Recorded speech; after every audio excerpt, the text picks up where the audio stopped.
So the thing I've been trying to figure out most on this build is the last 2 points in the main skill tree, the 20 points I get. Because if it was up to me, I would get anomaly scything.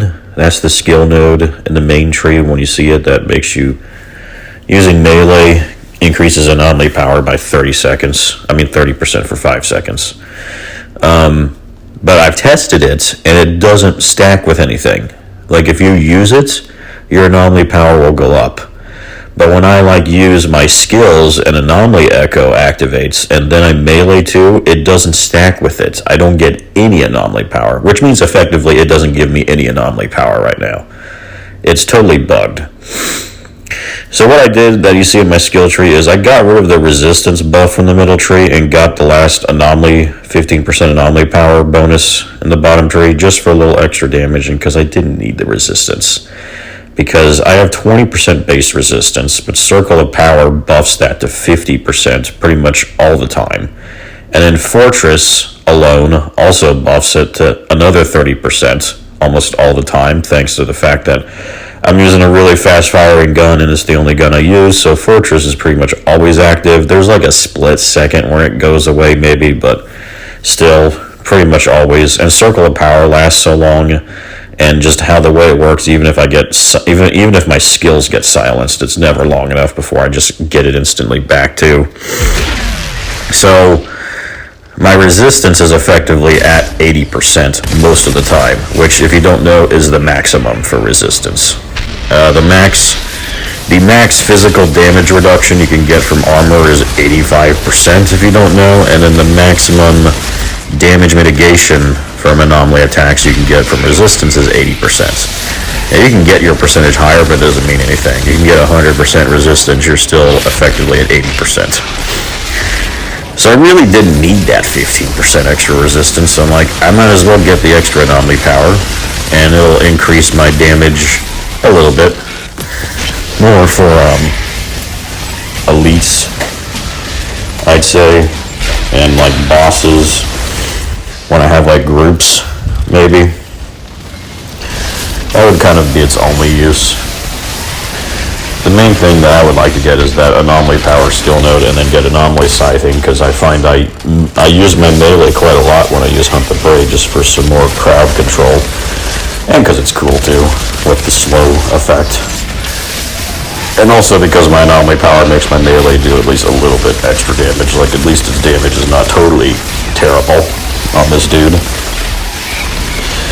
So I would do that, but like I said, it doesn't work. And if you look at the rest of the skill nodes I can get in the bottom tree, none of them. There is not a single skill node I can get that helps me remotely. I think I don't use the deception skill, so I can't get the buff from the deception tree. I don't, weakness is a terrible status, and I don't have status power anyway on this dude to make the most out of weakness duration, and it wouldn't matter because weakness sucks. And I don't have trample the weak, and I don't plan to because I'd rather have all my other things I have. Maybe if I had status power, I would get the skill node that gives my melee weakness too, and then probably get rid of Thunder's Legacy for trample the weak, just for that little extra damage, even more against bosses. But again, I can't really get much status power since I'm using Edge of Time armor, so there's no point to that either. So there really is just nothing. I mean, I guess you could say I could get the weakness duration, and then the melee inflicts weakness with it. But 30% duration on its own is not much. And at that point, it's how much damage really would I be doing sacrificing Thunder's Legacy and then also the anomaly skill node just to get trample the weak with that and still not have high status power? So there's really nothing. If this just proves if this game just worked. If it just worked, then I already know I'd be all in the bottom tree and just get an anomaly scything to finish off the build, and I'd be still super tanky with 4 max health pieces on my gear. Damage absorber and fortress, max resistance, weapon leech on my gun with good weapon damage to heal off it too, as I've seen whenever my shield is breached. So the only thing I could think of is just getting that max health skill node you see. So I have one max health skill node in my tree.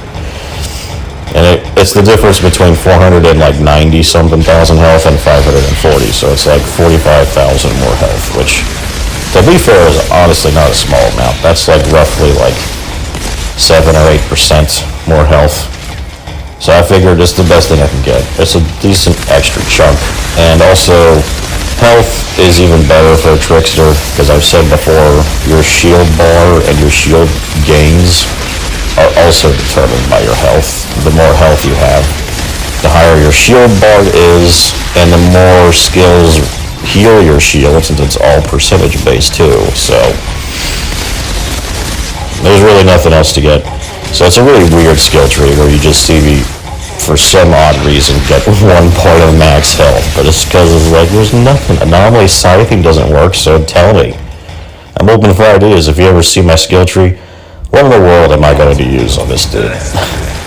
When I'm not, again, going for max anomaly power, because I got max health on 4 pieces, because I'm still trying to keep the super tank. But that said, this guy is still very much a super tank with 540,000 health, still gets decent shield regen from Hunt the Prey and the Pax tree, given Tempo Blade shield gains too.